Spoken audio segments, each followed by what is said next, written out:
Ak ste si nestihli strihnúť levandulu, tak teraz je určite dobrý čas na to. Ukazovala som vám to v jeseni. Tieto sú ostrihané v jeseni, ale kľudne, keď ste to nestihli, tak môžete si to ostrihať aj teraz.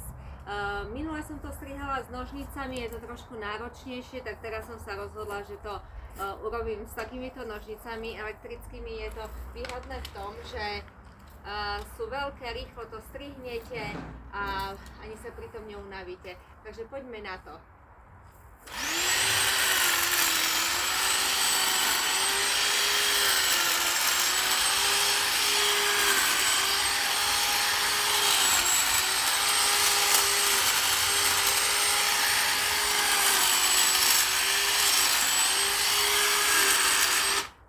Takže tu máme ostrihané to takéto do guličky. Ešte to sa dá pristrihnúť pekne nožnicami. Na každom tom drevenom výhonku popúšťa nové rastlinky, nové lístky, takže nemusíte sa báť aj hĺbšie ísť, aby vlastne vám vyrastla pekne veľká. Čiže naozaj takýto konárik úplne stačí. Takže nech sa vám darí s levandulou a vidíme sa opäť.